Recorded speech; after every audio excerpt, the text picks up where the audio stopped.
పేదరాశి పెద్దమ్మ కథలు. అనగనగనగా అది ఒక అందమైన గ్రామం రామాపురం. అందులో కోటయ్య కుటుంబం నివసిస్తుంది.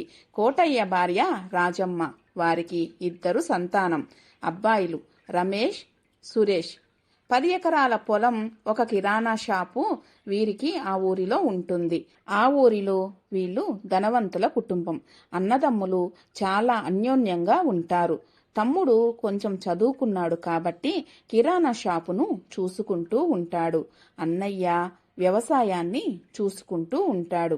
ఒకరోజు తమ్ముడు, అన్నయ్య, నేను సరుకుల కోసమని పట్నం వెళ్తున్నానన్నయ్య, అక్కడ నీకేమన్నా కావాలా, తీసుకుని రమ్మంటావా అని అంటాడు. వద్దులే తమ్ముడు, పోయినసారి నువ్వు తెచ్చిన కొత్త చెట్లే ఇంకా చాలా ఉన్నాయి. అమ్మా నాన్నని అడిగి ఏం కావాలో తీసుకొనిరా. అలాగే అన్నయ్య అంటూ తమ్ముడు పట్నానికి వెళ్ళి కావలసిన సరుకులన్నీ తీసుకుని వస్తాడు. అలా రోజులు గడుస్తూ ఉంటాయి. పిల్లలిద్దరికీ మంచి సంబంధాలను చూసి పెళ్లిళ్లు జరిగిస్తారు కోటమ్మ, రాజయ్య. అలా కొడుకులిద్దరి కొత్త కాపురాలు మొదలవుతాయి. ఉమ్మడిగా అందరూ కలిసి ఒకే ఇంట్లో కాపురం ఉంటారు. ఇలా ఉండగా వారి జీవితాల్లోకి తుఫాను వస్తుంది. అది ఎవరో కాదు, చిన్న కోడలి మేనత్త. ఏమే రాదా, నిన్ను చూడాలని మనసు కొట్టుకుందమ్మా, అందుకే ఇలా ఉండబట్టలేక చెప్పా పెట్టకుండా వచ్చేశాను, ఏమీ అనుకోవద్దు అని అంటుంది. ఆ మాటలు విన్న రాజమ్మ, అదేంటి అక్కగారు అలా అంటారు, ఇది కూడా మీ ఇల్లే అనుకోండి, మీకిష్టం వచ్చినన్ని రోజులు ఇక్కడ హాయిగా ఉండండి అంటూ, అమ్మా రాదా, మీ మేనత్తకు ఒక గది చూపించమ్మా అంటూ చెప్తుంది. ఇక అందరూ ఎవరి గదుల్లోకి వాళ్ళు వెళ్ళిపోతారు. అలా వారం రోజుల సమయం గడిచిపోతుంది. ఒకరోజు కోటయ్య, రాజమ్మ, రమేష్, సురేష్, మేము వారం రోజుల పాటు అలా యాత్రలకు వెళ్ళేసి వస్తామురా, మీరు జాగ్రత్తగా ఉండండి అని అంటూ వాళ్ళు ప్రయాణమవుతారు. అదే అదునుగా చూసిన కాంతమ్మ తన మేనకోడలితో, ఏమిటే రాదా, మీ తోడికోడలు ఆమె మొగుడు పొద్దున్నే పొలానికి వెళ్ళిపోతే ఈ ఇంటి చాకరీ అంతా నువ్వే చెయ్యాలా ఏంటి? వాళ్ళేమో అక్కడ ఎంచక్క చిలకా గోరింకల్లాగా కలిసి ఉంటారు. నువ్వు మీ ఆయన కన్న చాకరీతో ఇక్కడ పడి ఉంటారు. ఇదేం సోద్యమమ్మా, ఇది నేనెక్కడా చూడలేదు అని అంటుంది. కాంతమ్మ చెప్పిన విషపు మాటలతో రాధలో కోపం కట్టలు తెంచుకుంటుంది. మొగుడు రాగానే, ఏంటి, నేనెప్పుడు ఈ కొంపలోనే వంట వార్పు చేసుకుంటూ ఇలా పడి ఉండాల్సిందేనా? మీ అన్న వదినను చూడండి, ఎంతో జంటగా చక్కగా వెళ్ళి పని ఇద్దరు కలిసి చేసుకుంటున్నారు. నేను మాత్రం నేనొక్కదాన్నే ఈ ఇంట్లో పనంతా చేసుకుంటున్నాను. రేపటి నుంచి నేను కూడా మీతో పాటు వస్తాను అని అంటుంది. ఏంటి రాధా, నీకేమన్నా పిచ్చి పట్టిందా? ఈరోజు కొత్తగా మాట్లాడుతున్నాము. సరే లోపలికి రా అంటూ రాధను లోపలికి తీసుకెళ్తాడు.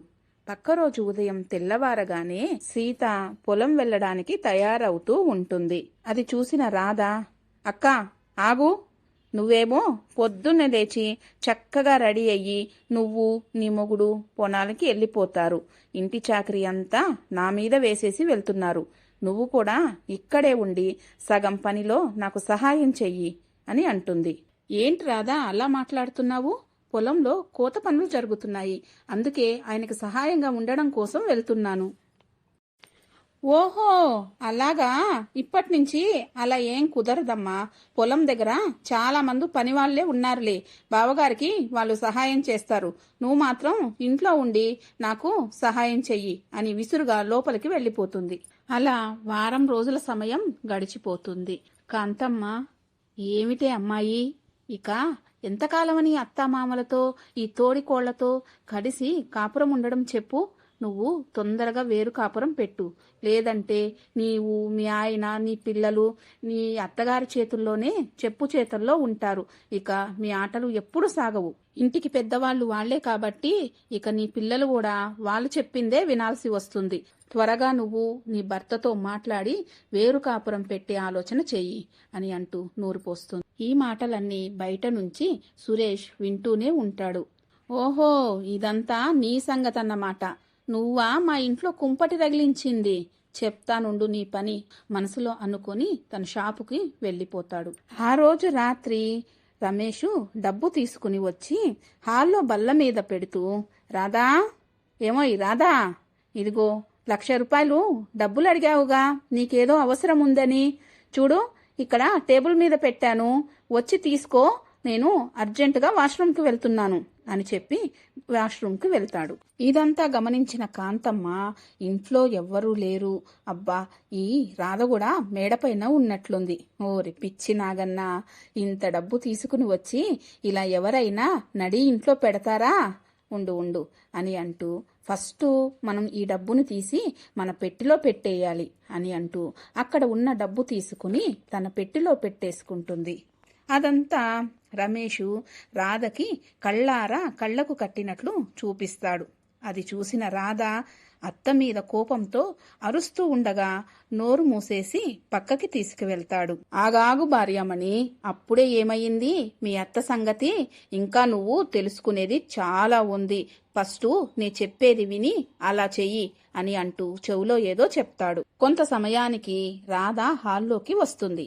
అక్కడ డబ్బు లేని సంగతి చూసి, అయ్యో అయ్యో, ఏంటి, నా భర్త 1,00,000 రూపాయలు తీసుకుని వచ్చి ఇక్కడ పెట్టాడంట, నాకు చెప్పాడు, కానీ ఇక్కడ చూస్తే ఒక్క రూపాయి కూడా లేదు అని కేకలు వేస్తూ అరుస్తుంది. ఆ కేకలు విన్న అందరూ బయటికి వస్తారు. ఏమిటే అమ్మాయి రాధా, అలా కేకలు వేస్తూ అరుస్తున్నావు, ఏం జరిగింది అని అడుగుతుంది. అత్తా నేనిక్కడ టేబుల్ మీద మా ఆయన 1,00,000 రూపాయలు పెట్టారత్తా, ఇప్పుడు ఆ డబ్బులు కనపడటం లేదు, ఇంట్లో ఎవరు తీశారో ఏమో నాకేమీ అర్థం కావటం లేదత్తయ్యా అని అంటుంది. కాంతమ్మ, ఇంకెవరు తీసుంటారమ్మా, అదిగో ఆడుందిగా నీ చుప్పనాతి చూర్పనక్క, మీ తోటి కోడలే మెల్లగా నొక్కేసుంటుంది, ఫస్ట్ నువ్వెళ్ళి ఆమె గదంతా సోదా చెయ్యి అని అంటుంది. అది విన్న పెద్ద కోడలు, ఏంటి పెద్దమ్మగారు మీరు మాట్లాడేది, నా ఇంట్లో నా సొమ్మును నేను దొంగతనం చేసుకుంటానా, మీరు అలా మాట్లాడడం నాకు చాలా బాధగా ఉంది పెద్దమ్మగారు అని అంటూ ఏడుస్తుంది. ఓహోహోహో, అబ్బా ఏమి ఏడుపులు ఏడుస్తున్నావమ్మా, చేసేదంతా చేసేసి ఇవాళ డబ్బంతా నొక్కేసినావు, నా బిడ్డ డబ్బుని కొట్టేశావు, నువ్వు వెంటనే నీ గదిని చూపించు అని అంటుంది. ఇంతలో యాత్ర ముగించుకుని కోటయ్య రాజమ్మ ఇంటికి వస్తారు. జరిగినదంతా కళ్ళారా చూస్తారు, చెవులారా వింటారు. ఏంటక్కయ్య గారు మీరు మాట్లాడేది, ఇంటికి పెద్ద దిక్కుగా ఉంటారని మిమ్మల్ని నమ్మి మేము యాత్రకు వెళ్ళాము, మీరేమో మేమొచ్చేటప్పటికి మా పెద్ద కోడల్ని దొంగ అని ముద్ర వేస్తున్నారు. కాంతమ్మ, నేనేమీ ముద్ర వేయడం లేదమ్మా, ఉన్నదే చెప్పాను, నా మేనకోడల్ని అమాయకురాలని చేసి మీరందరూ ఎలా మోసం చేస్తున్నారో నేను చూస్తూనే ఉన్నాను, కానీ నా మనసు తట్టుకుంటుందా చెప్పండి. అయ్యో పెద్దమ్మగారు, మీ మేనకోడలంటే మీకు చాలా ప్రేమగా ఉన్నట్టుందే. ఏమో ఈ రాధా మేడం గారు, దొంగే అందరినీ దొంగ దొంగ అంటున్నట్టుంది, నిజంగా నువ్వే చూసావు కదా, ఇప్పుడు చెప్పు ఎవరు దొంగ.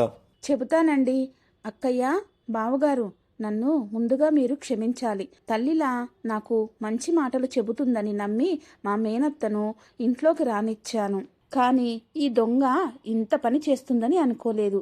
ఏ కల్మషం లేకుండా ఉన్న మన ఉమ్మడి కుటుంబం సంసారంలో ఈ మహాతల్లి మాటలు విని మిమ్మల్ని బాధ పెట్టాను, నన్ను క్షమించండి. మా వారు నా కళ్ళు తెరిపించారు. అయ్యో అయ్యో, ఏమిటే రాధా నువ్వు మాట్లాడేది, తల్లి లాంటి దాన్ని నీ మేలు కోరి మంచి మాటలు చెబితే నన్నే దొంగ అంటావా, నేను ఒక్క క్షణం కూడా ఈ ఇంట్లో ఉండను అంటూ పెట్టి తీసుకుని బయటకు వెళ్ళడానికి ప్రయత్నిస్తుంది. ఓ అలాగే అత్తయ్య, వెళ్దూగాన్లే, ముందు నువ్వు మా ఇంట్లో కొట్టేసినవన్నీ బయట పెట్టు, లేదంటే నేను ఇప్పుడే పోలీసులకు ఫోన్ చేస్తాను అని అంటుంది. ఎందుకమ్మా పోలీసుల దాకా వెళ్ళడం, ఇదిగోండి తీసుకోండి మీ సొమ్ము ఏముందో ఇందులో అని అంటూ పెట్టె తెరిచి చూపిస్తుంది. దాంట్లో ఉన్న వస్తువులను చూసి వాళ్ళు కళ్ళు జిగేలు మంటాయి. అట్లా ఉమ్మడి సంసారంలో చిచ్చు పెట్టిన చుట్టాన్ని అందరూ కలిసి బయటకు గెంటివేస్తారు. చూశారా అండి, అందుకే ఎవరిని గుడ్డిగా మనం నమ్మకూడదు, అది ఎవరైనా సరే. ఈ కథ మీకు నచ్చినట్లయితే ప్లీజ్ లైక్ చేయండి, సబ్స్క్రైబ్ చేయండి.